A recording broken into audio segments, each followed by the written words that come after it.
안녕하세요. 인지심리학자 이국희 교수입니다. 오늘은 감정은 적당히, 만족은 다다익선, 이런 제목으로 말씀드려 볼게요. 여러분, 오랜만에 소고기 스테이크를 먹으면 정말 맛있죠? 그 다음날에도 근데 또 소고기 스테이크를 먹는다? 전날까지는 분명히 맛있었는데 뭐 이제 엄청 맛있진 않을 수 있습니다. 그러니까 처음 먹을 때랑 그 다음에 두 번째 바로 연속해서 먹으면은 아무래도 좀 맛있는 게 조금 낮아질 수 있어요. 예. 근데 또 같은 날 점심 때 소고기 스테이크를 또 먹는다? 와, 이제 약간 슬슬 질려오기까지 할 겁니다. 아무리 소고기 스테이크가 좋아도. 근데 저녁에 누가 소고기 스테이크를 또 사주겠다고 해? 또 나와? 와, 이제 못 먹을 수도 있죠. 약간 이도 좀 아프고. 사실 지금 제가 얘기한 것들이 경제학자들이 말하는 한계 효용 체감의 법칙이죠. 처음에 어떤 재화나 서비스를 얻었을 때는 정말 엄청 좋았는데 반복됨에 따라서 느끼는 효용이 점점 줄어듭니다. 적응한다 이렇게도 볼 수 있어요. 뭔가 적응해 가는 거죠. 예. 사실 효용, 영어로는 utility입니다. 이거를 심리학자의 언어로 그리고 살짝 바꾸면은 해피니스예요. 행복입니다.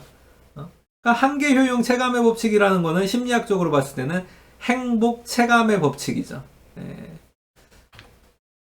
새 차를 사가지고 처음 탈 때 너무 행복하지만은 또 타고 또 타고 또 타고 그러면 뭐 별 느낌이 이제 없을 수 있습니다. 갑자기 이제 몇 년 지나면은 또 새 차 사고 싶고 또 예전 군인들, 요즘 군인들은 이제 제가 잘 모르겠어요. 근데 예전 군인들 초코파이 되게 좋아하죠. 초코파이 좋아하고 이렇게 먹고 행복해요. 근데 이것도 이제 신병 때, 그러니까 처음에 훈련소 들어가서 그리고 이제 이등병 때 한두 번 먹으면서 또 그냥 먹을 때도 한두 개 먹으면서 맛있고 행복한 거지. 또 이렇게 종교 행사 같은 데 가면은 이렇게 더 많이 좀 주거든요. 한두 개 더 주거든요. 그거 이렇게 또 챙겼다가 몰래 또 이렇게 배고플 때 먹고 그런 게 행복한 것이지 계속 좋진 않아요. 예. 그래서 막 군대에 있을 때 누가 이제 이런 거 잘 모르고 야 너네 초코파이 좋아한다며 초코파이 막 한 박스 막 갖다 주면 못 먹습니다. 그러면서 여러분 아마 요즘도 그럴 거예요. 요즘은 또 군대가 더 좋아져서 초코파이 안 먹을 거예요. 그러니까 면회 가면서 이제 저기 초코파이 그만 사가세요. 예, 한계 효용 체감의 법칙에 의해서 행복 체감의 법칙에 의해서 이미 별로 안 좋아해요. 예. 그러니까 요즘 군대는 뭐 피자, 치킨, 갈비, 뭐 냉면 먹어도 상관없으니까 예, 맛있는 거 사가시면 좋겠어요. 이런 걸 보면은 당연히 이제 경제학적인 재화, 그 중에서도 최고의 재화라고 할 수 있는 또 외적 보상 중에 최고의 외적 보상이라고 할 수 있는 돈 있잖아요. 돈, 머니. 예? 이 머니도 한계 효용 체감의 법칙 또는 행복 체감의 법칙이 적용될 것 같아 보이죠. 그리고 사실 이런 게 이제 궁금해가지고, 즉, 과연 돈도 처음에 좀 벌 때는 계속 행복해지고 계속 효용이 높아지는데, 돈도 이제 계속 벌다가 일정 수준이 넘어서고 나면은 약간 물리는 때가 오는가? 포만감을 느껴서 더 이상, 이제 돈도 싫다. 때로는 뭐 그런 것까지는 아니더라도, 이제 돈이 증가하는 게 더 이상 나에게 행복을 주지 않는다. 이런 구간이 나타날까? 이게 궁금해서 연구를 해본 사람들이 있죠. 예. 근데 그냥 보통 연구자들은 아니에요. 대가라고 불리는 사람들입니다. 바로 노벨 경제학상 수상자인 다니엘 카네만과 이의 동료 같은 이제 대학의 교수님이죠. 앵거스 디튼이라는 교수님이 연구를 하셨어요. 이분들의 연구 방법은 사실 단순합니다. 일단 조사 대상자들의 연소득, 애뉴얼 인컴이죠. 연봉. 근데 연봉이라고 하면은 너무 이제 회사원 느낌이 나니까 꼭 회사원이 아니더라도 연소득은 있는 거잖아요. 예. 그래서 이 연소득을 조사했고요. 그리고 연소득이 1만 달러, 즉 연봉 1000만 원 정도인 사람들부터 시작해서 이제 연소득이 16만 달러, 즉 연봉이 뭐 그냥 좀 쉽게 계산합시다. 공세개만 붙여가지고 우리 이제 원화 가치로는 1억 6천 이상 되는 사람들을 이제 쭉 줄을 세운 거죠. 그리고 이제 이 사람들의 행복을 조사합니다. 행복은 총 4가지 방식으로 조사를 했는데요. 첫 번째는 긍정정서예요.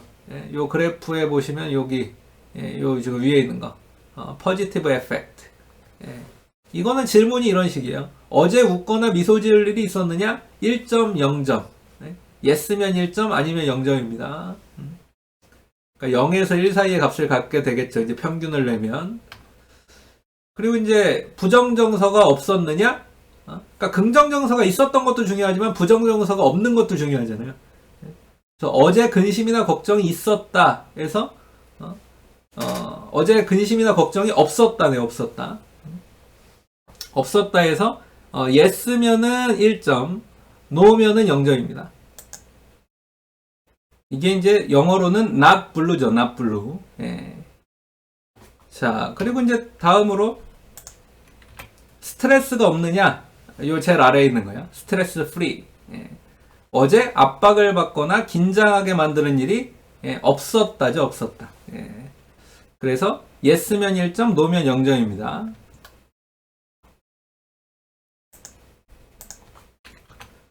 자, 그 다음에 이제 ladder라는 행복 사다리를 측정했어요. 예, 여기 ladder라고 보이시죠?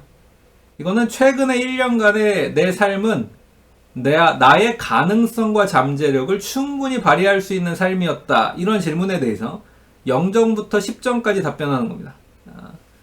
그리고 사실 제가 방금 전에 얘기한 이 긍정정서가 있는 거, 다음에 not blue, 다음에 이 스트레스 free는 지금 이 왼쪽 Y축에 있는 거고요. 그 다음에 이 ladder, 최근 1년간 내 삶의 가능성과 잠재력을 충분히 발휘할 수 있었느냐? 이거는 지금 이 ladder는 오른쪽 Y축에 지금 표시가 되어 있는 거예요. 자, 그리고 이런 이제 요소들하고 행복, 이런 행복 점수들하고 돈과, 즉 연소득과의 상관관계를 분석을 해본 거죠. 그게 바로 이 위에 보시는 지금 그림이에요. 일단 1번에서 3번 문항, 즉 긍정정서가 있고 부정정서는 없고 스트레스가 없다.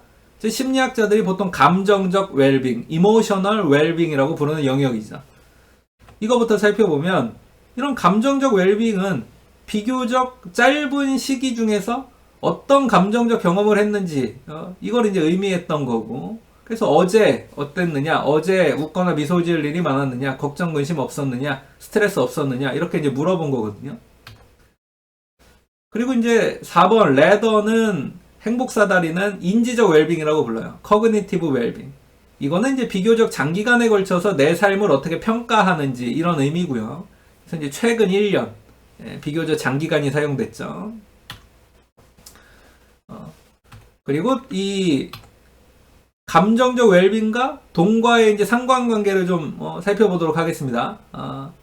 자, 먼저 보시다시피 소득이 1,000만원, 2,000만원, 4,000만원, 8,000만원, 1억 6천 이렇게 증가할수록 긍정정서, 요 포지티브 에펙트 이렇게 늘어나고, 부정정서를 경험하지 않는 것, 부정정서를 경험하지 않는 것 늘어나고요. 스트레스를 경험하지 않는 것 늘어나죠. 그러니까 다른 말로 하면은 소득이 증가할수록 긍정정서 늘어나고 부정정서가 적고 스트레스가 없어요. 근데 이제 재밌는 거는 이런 경향이 한두 끝도 없이 계속 가는 게 아니죠. 보시면 알겠지만 이 포지티브 에펙트 1,000만원, 2,000만원, 4,000만원까지 조금 계속 올라가는가 싶더니 이 그래프의 기울기가 이제 4,000만원 이후부터는 조금 완만해집니다. 완만해져요. not blue도 4,000만원 이상부터는 좀 완만해져요. 스트레스 프리도 4,000만원 이상부터는 좀 완만해지죠. 더 이상 증가하지 않습니다. 즉 감정적 웰빙은요, 이런 게 뭐냐, 아까 한계 유형 체감이거든요. 심리학적으로는 이게 행복 체감이거든요. 그러니까 감정적 웰빙에서 보면은 행복 체감의 법칙이 존재해요. 연소득 4,000만원 정도까지는 긍정정서, 웃거나 미소 지을 일도 더 많고 걱정 근심도 더 없어지고 스트레스 받을 일이 더 없는데 4,000만원 이상 된다고 해서 웃거나 미소 지을 일이 갑자기 더 늘어나는 건 아니에요. 그 다음에 4,000만원 이상 된다고 해서 걱정 근심이 아주 더 없어지는 건 아니에요. 늘 좀 있는 걱정 근심은 있어요. 그 다음에 연소득이 4,000만원 이상 된다고 해서 스트레스를 하나도 안 받는 건 아니에요. 받을 일이 어느 정도는 늘 있습니다. 그러니까 이게 바로 체감의 법칙이고, 감정적 웰빙은 그러니까 계속 증가하진 않는다. 이걸 보여주죠. 자, 근데 이제 레더 쪽으로 가볼까요? 야, 근데 이 레더 보니까는 뭔가 심상치가 않네요. 이 행복의 사다리. 이 비교적 장기간에 걸쳐서 내 삶에 대해서 좋은 평가를 내리느냐 아니냐, 내 삶의 가능성과 잠재력을 충분히 발휘할 수 있느냐 없느냐, 이 부분에 있어서는 지금 뭐 1,000만원, 2,000만원, 4,000만원, 8,000만원, 1억 6천 이렇게 동이 증가할수록 계속 증가해요. 쭉 올라가잖아요. 이런 거 이제 선형적인 관계라고 하는데, 떨어질 생각을 하지 않아요. 기울기가 완만해지지 않아요. 체감하는 구간이 없어요. 그쵸? 그냥 많을수록 좋아요. 내 삶의 가능성과 잠재력은 돈이 많을수록 많이 실현할 수 있다는 얘기죠. 쉽게 말하면. 내 삶에 대한 평가가, 객관적인 삶의 질이 좋아질 수밖에 없는 거예요. 그리고 이런 객관적인 삶의 질에 대한 평가인 인지적인 웰빙은 행복 체감의 법칙, 한계 유형 체감의 법칙이 적용되지 않습니다. 그럼 생각해 보세요. 돈이 많이 벌면은 계속 웃을 수 있는 건 아니지만 자아 실현의 가능성은 계속 증가하잖아요. 삶의 질도 좋아지고. 돈을 많이 번다고 기분 나쁘게 하는 문제들을 완전히 피할 수 있는 건 아니지만 그래도 내 자신의 가능성과 잠재력을 실현할 가능성, 자아 실현의 가능성은 계속 높아지는 건 맞죠. 이게 바로 감정적 웰빙과 인지적 웰빙의 차이예요. 그리고 바로 이런 차이가 돈과 감정적 웰빙에서는 이렇게 지금 체감이 나타나지만은 돈과 인지적 웰빙, 이 레더에서는 체감이 나타나지 않는 그런 원인이 됩니다. 여러분, 행복 체감의 법칙은 있어요. 어떤 측면에서? 감정적 웰빙 측면에서요. 근데 행복 체감이 또 없다고도 할 수 있어요. 어떤 측면에서요? 인지적 웰빙 측면에서는 없습니다. 우리 인간은 감정적 웰빙에는 쉽게 적응하지만요. 쾌락 적응이라고도 부르죠. 근데 인지적인 만족에는요, 쉽게 적응하지 않아요.